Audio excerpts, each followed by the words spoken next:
Hello and welcome back to Music with Mascots. Today I'm going to take a look at the 10 jazz albums, this is more traditional jazz, I did fusion already, that I've listened to the most in my life. I started listening when I was about 15. I turned 65 this year. So that's a lot of years. 50 years of listening to music. 50 years of listening to music. Wow. There were a lot of times during those 50 years where I didn't have access to my music for one reason or another, living in a small apartment, or I lived off the grid for a while, and that made things difficult, but not impossible. And of course, now that I'm getting back into vinyl, kind of reconnecting with my roots, I have a lot of vinyl that I have collected over the years, and I have had a bunch given to me, and I'll do that in another video. I also have a ton of CDs. I probably have way more CDs than I do vinyl records, just because I was buying more CDs at a time when I was spending a lot of time in my car, and I would listen to music. I actually told one person when I was purchasing a car, this is a while ago, maybe 25 years, I was purchasing a car, and I said, to me, a car is a tool to take me from one place to another while listening to music. And I did care about the sound system that I had. But that's why I had a lot of CDs, because I would listen in the car. But today, let's get back to this, and I have kind of an interesting one. Okay, so let's start with, this is easily the jazz album that I've listened to the most in my life. Cannonball Adderley's Mercy, Mercy, Mercy. I love the song Mercy, Mercy, Mercy, written by Joe Zawinul in the years way before Weather Report. The quintet album is just brilliant. I've listened to side one more than side two.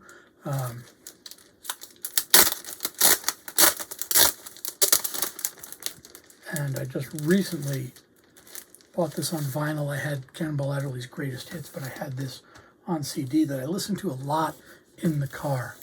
And as you can see, this is a Japanese pressing, and all of the notes are written in Japanese. But it's a nice quality pressing. And we've got a brief introduction, then two songs by Nat Adderley, Fun and Games, and then we have Mercy, Mercy, Mercy. On the flip side, Styx, Hippodelphia, and Sack of Woe. Sack of Woe was written by Cannonball Adderley, Hippodelphia by Zawinul, and Styx by Cannonball Adderley. Now, Cannonball Adderley didn't compose a lot of music, but he did have band members that composed music, and he played their pieces. And Mercy, Mercy, Mercy is probably the best known piece of Adderley's, and definitely well deserving. If you haven't heard it, go to the version that is on this album. It's been remade by a lot of people. Some of those remakes are okay, and some of them are just crap. This is the one you have Zawinul himself on electric piano.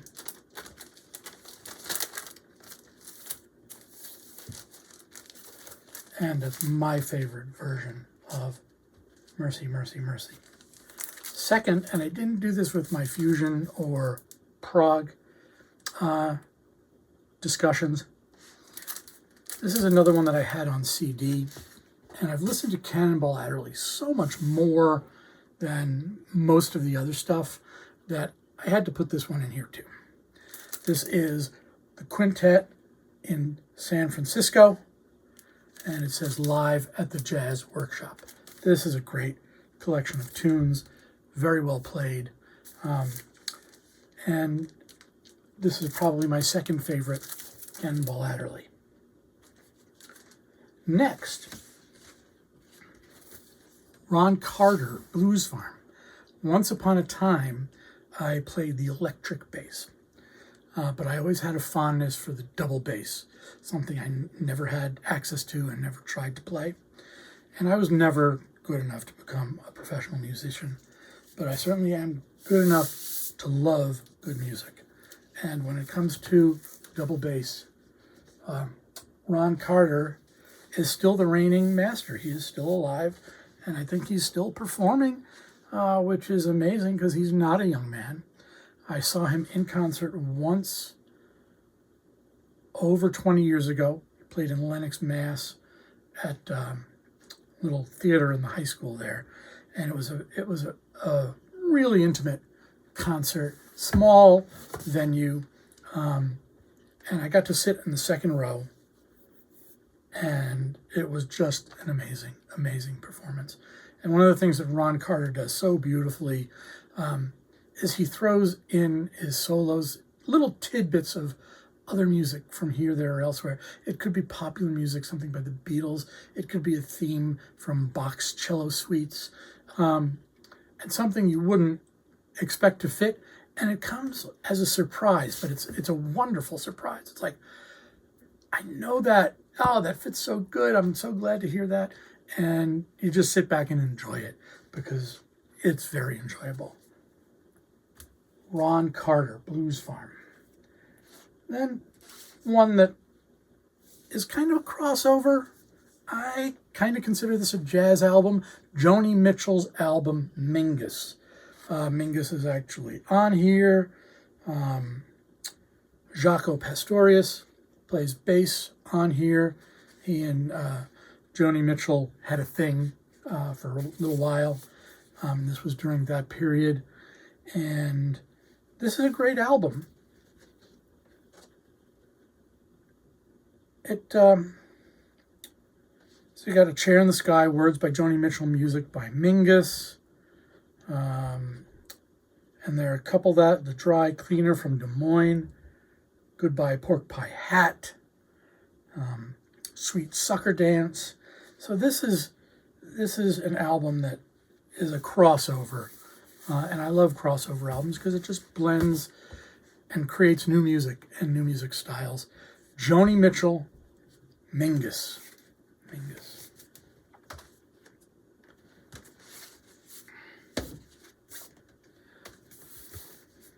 John McLaughlin and Carlos Santana.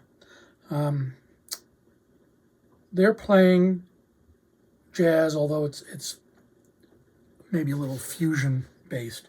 McLaughlin started out as a pure jazz player. It was Tony Williams that discovered him and brought him to the attention of Miles Davis and played with the quintet for a bit. And he's just a great guitarist, amazing guitar player.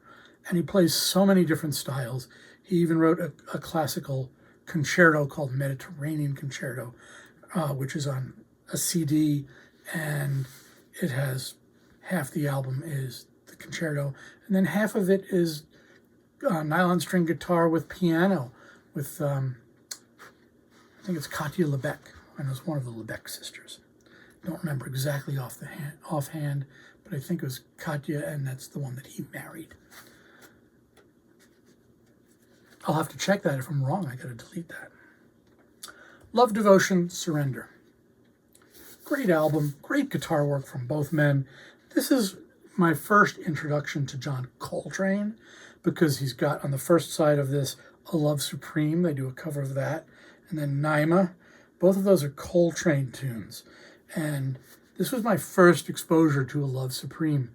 And people, I read somewhere, I think it was an Ashley Kahn's book about A Love Supreme that I read. It was the kind of album that you either loved or hated when it first came out. And I didn't listen to it in its original form right away because I first came across it in this album, which I listened to quite a bit back in the 70s and through the 80s.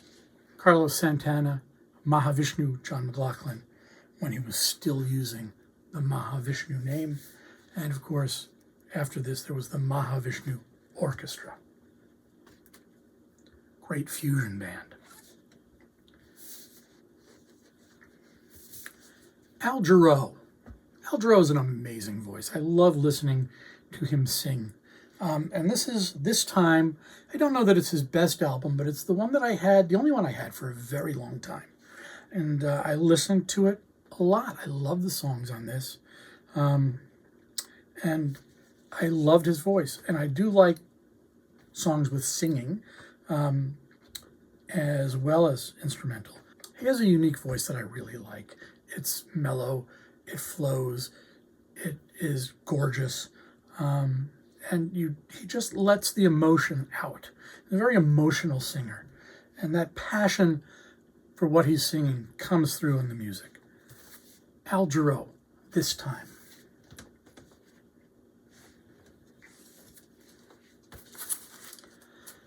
Herbie Hancock. I did cover Herbie Hancock in the Fusion collection, Man-Child. There. This is Herbie Hancock, the more traditional jazz piano player. He did a lot of both over the years. If I had to choose, if someone said you can't listen to the fusion stuff or you can't listen to the classical style jazz stuff, which would you have to listen to? Which would you choose to listen to? I would choose the more traditional jazz. Albums like Speak Like a Child,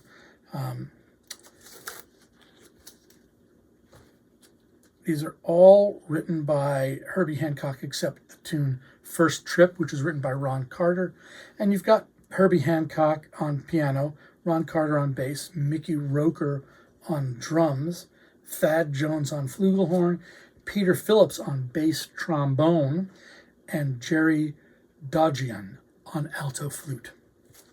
This is a great jazz album. Great Herbie Hancock album. Again, that's one I had in CD and just recently bought in vinyl. Now we're going to get to my two favorites, which I listened to a lot over the years. And then I'm going to show you something that I ran across when I first started listening to Miles Davis. Of course, Miles Davis, Kind of Blue. And I just got this edition. This is the 2LP edition, which has outtakes. It's got On Green Dolphin Street and flamenco sketches. It's got side A and side B, So What, Freddie Freeloader, Blue and Green. Side B, All Blues and flamenco sketches. Side C gives you an alternate take of flamenco sketches. And side D, On Green Dolphin Street. This is one that I actually listened to most on vinyl, but not this copy. I'll get to the copy that I listened to most in a minute after the 10, kind of as a surprise. And then, of course, A Love Supreme by John Coltrane.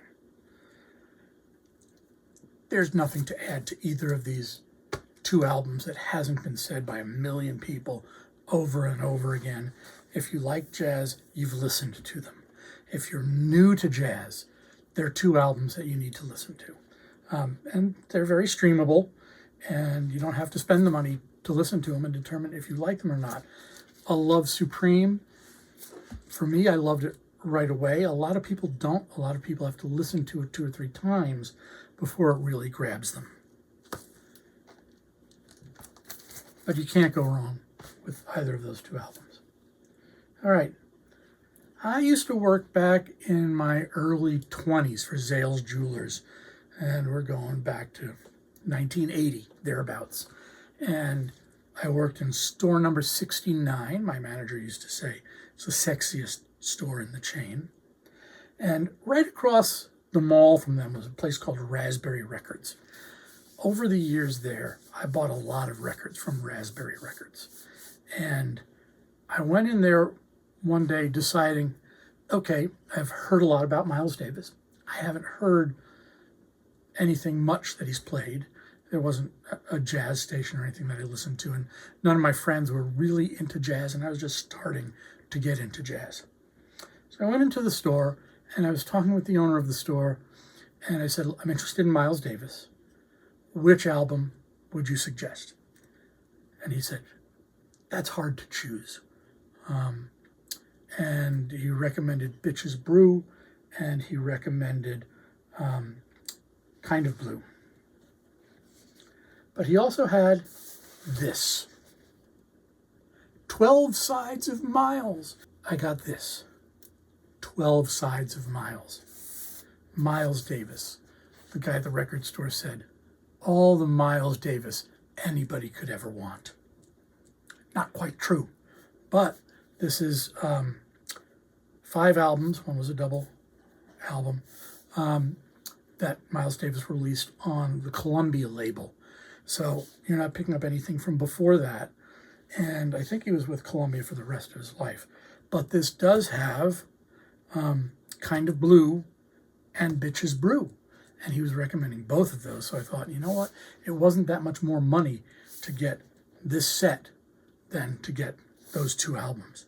So I did. So you've got Sketches of Spain, which is arranged and orchestrated by Gil Evans. Miles Ahead, and that's got a lot of shorter songs on it. Then Porgy and Bess, again arranged by Gil Evans. Then Kind of Blue and Bitches Brew. And the first thing I remember doing is taking out the paper sleeves and putting them in these anti-static sleeves to preserve it, and they're still in great condition. And it's got this little booklet about this collection, about the Miles Davis collection, 12 Sides of Miles. You don't have the cover art, of course, from the albums. And I'm not a huge fan of Sketches from Spain, and I'll tell you why. I am a huge fan of classical guitar and Rodrigo's Concerto de Aranjuez, and listening to it in this form doesn't do it for me. If you like this, pick up the Barrueco recording of Concierto de Aranjuez. I am trying to remember who conducted it. Don't remember off the top of my head, but his is my favorite. There are a bunch of other really great recordings of it. That one I have on CD. I have all of Barrueco's stuff on CD, and because those are the years it came out. And you'll recognize it, but it's a very different take on it. Now they're playing the second movement, which is the slow movement, and doing a kind of jazz arrangement of it. He wrote this on the occasion of his wife having a miscarriage, and the emotion that the composer poured into that second movement. It's so sad. You feel the pain and the suffering that they felt in his wife.